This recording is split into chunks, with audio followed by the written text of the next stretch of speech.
Welcome to lecture number 3 in the series where we'll be looking at differentiation of logarithm functions. My name is Charles.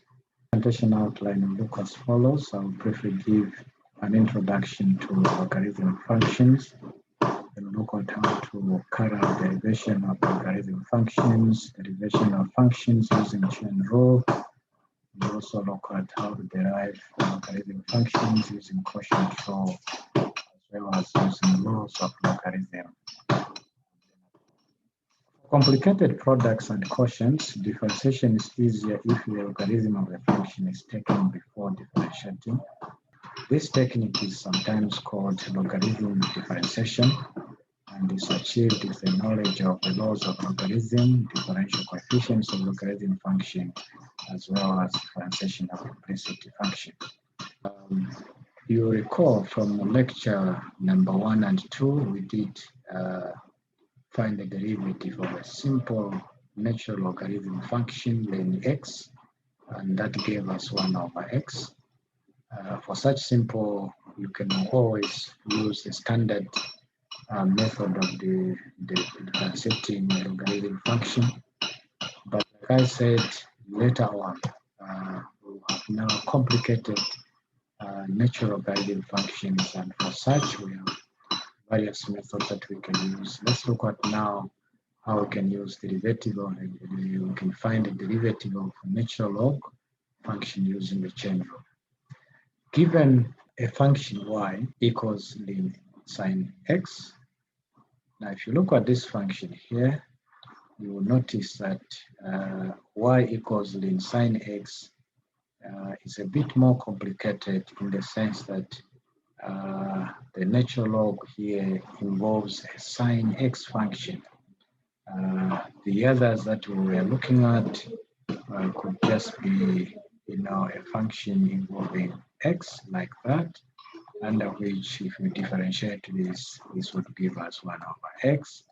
But for a case where within here you have a complicated function instead of x, such as this one here, you have to apply what is known as the chain rule. In the chain rule, like we discussed last time, y dx is always equal to dy over du times du over dx, which is given here.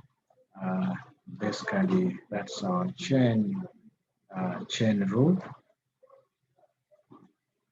So with the knowledge of this chain rule, we can equally differentiate this function y equals len sine x by letting, if we let u be equal to sine x,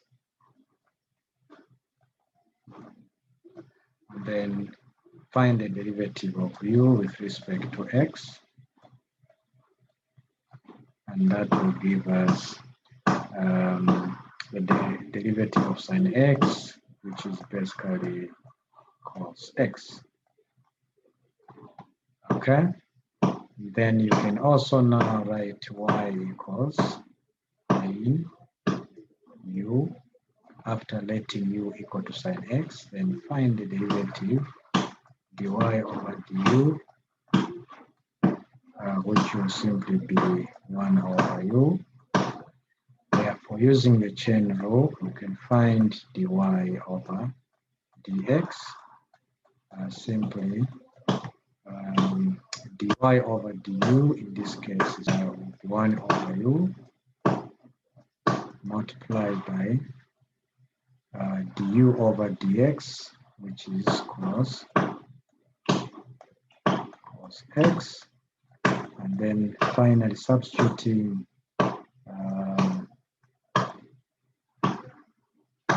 sine x for u, you are going to have sine x here multiplied by cos x, which is simply cos x divided by sine x, and this is basically what you have here, and cos x divided by sine x is the same as cot x, as you find out. So here you can see how we have used the chain rule to find the derivative of a complex logarithm function lean sine x.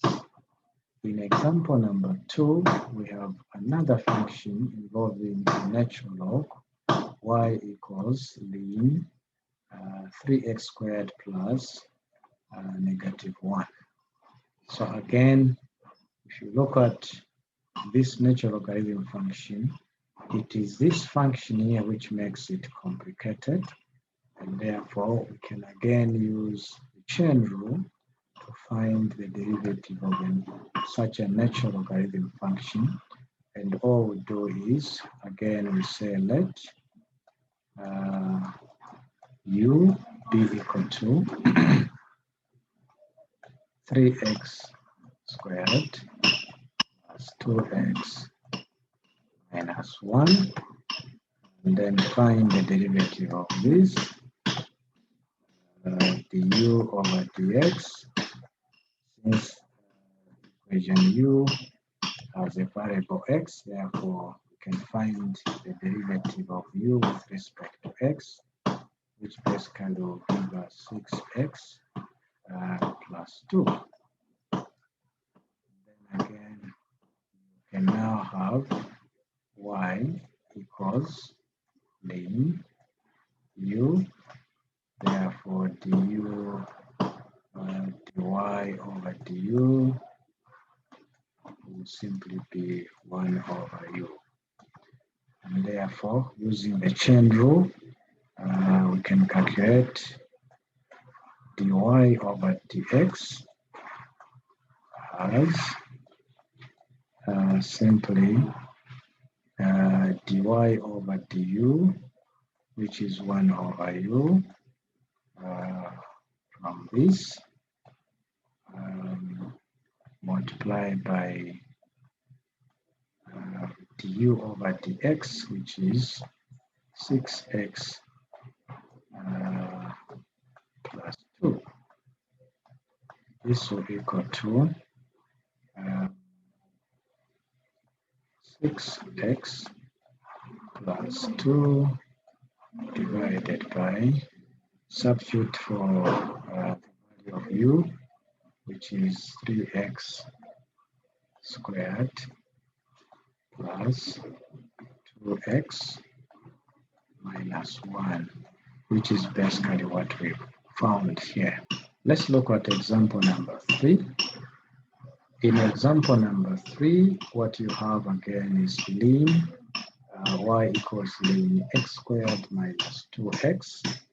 This part here becomes complex, therefore we apply the chain rule again, which is given here. And as we apply this chain rule, we again say let u be equal to x squared, basically this part, minus 2x, then find du over dx, which will equal to 2x minus 2. Okay. Then again, you can have now y equals u, the y over u, 1 over u. Therefore, y over dx equal to dy over du, which is basically 2x, 2, everything here, multiplied by du over, which is 1 over u, and this will simply be equal to 2x minus 2 divided by the value of u, which is x squared minus 2x, which is basically what we have here. answer.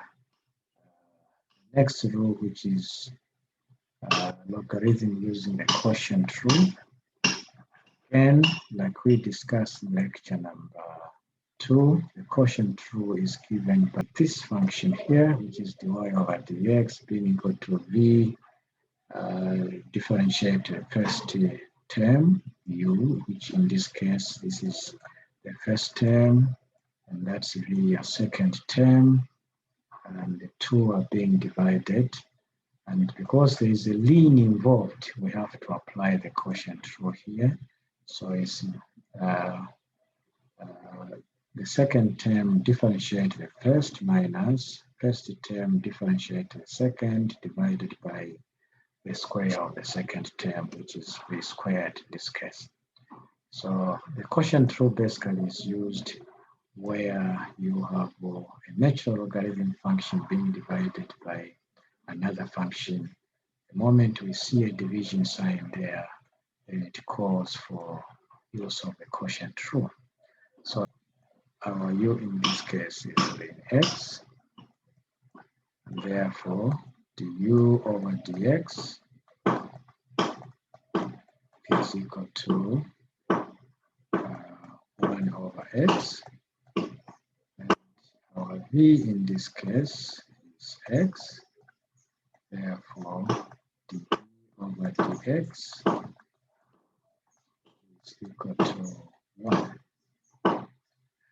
Therefore, applying the quotient rule, we're going to have dy over dx, which is equal to this second term, take it the way it is, multiplied by du over dx, which is 1 over x, minus, get this, the first term, x, multiplied by the derivative of the second, which is 1, and then everything else divided by v squared, which in this case it will be x squared. Simplifying this, this will be equal to 1 minus ln x divided by x squared. X squared, which is basically what we have here as our final answer. Next, let's look at how to carry out differentiation of logarithm functions using laws of logarithm. There are 3 basic laws of logarithm, and these basic laws are such that log a times b is the same as log a plus log b. So whenever there is a multiplication of 2 functions, this can be broken into this part and that part before you do any different derivatives. If the 2 functions are dividing, a divided by into the log, then this is the same as log a minus log b. But where you have log a to the power n, this is the same as moving the power here, which is what we have here, log a. And then what is important is, before carrying any derivatives, apply the laws. Apply the laws. That's number 1. Number 2, do the derivative.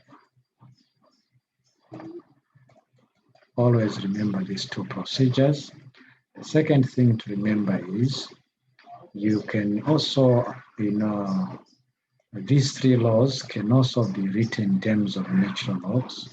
Therefore, ln a multiplied by b is the same as ln a plus ln b. That is still similar to law number 1. The second law is using natural log, can also be written as ln a over b is actually the same as ln a minus AB. And the third law there can also be written in terms of natural logs as ln A to the power n being equal to n ln A.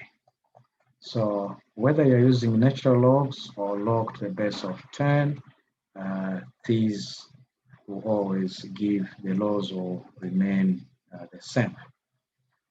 So let's see now how we can apply these laws to solve logarithm functions involving products, quotients, as well as log raised to the power n. Let's look at example number 1, x sine x. In this example, we can, before we go any, if you check here, the two functions are being multiplied. Therefore, this can be written as ln x plus ln sine x. Now, this is equal to, when you do the derivative now, dy over dx, assuming this function was equated to y here, and this will be, the first term here is simply 1 over x, plus the second function, we can apply the chain rule like we did at first. This will simply be 1 over sine x multiplied by the derivative of sine x, which is x, and therefore this will simply be 1 over x plus cos x divided by sine x, which can further be simplified to 1 over x plus cot x divided by 1, which later can be reduced to x plus x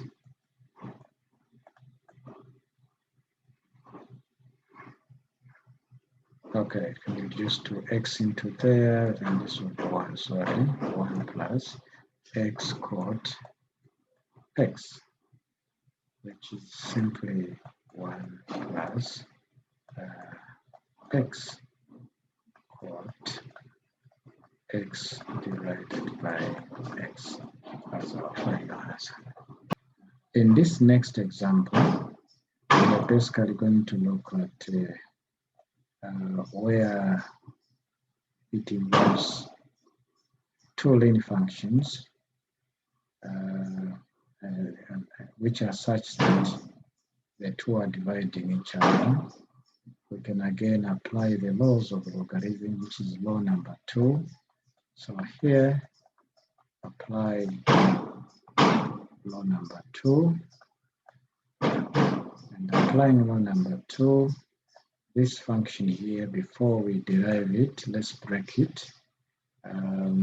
This is the same as ln x minus ln 3x minus 1. The minus here comes because of the division there. So we put a minus. If the two functions were multiplying, this would be positive. Therefore, after breaking them into two terms, you can now differentiate the first term, which gives you 1 over x. The second term, we can apply the chain rule. It will be 1 over this same function, 3x minus 1, multiplied by the derivative of that function, which is 3. Therefore, this 3 is coming from the fact that dy dx is basically 3 in this case. Therefore, multiplying and simplifying, you're going to have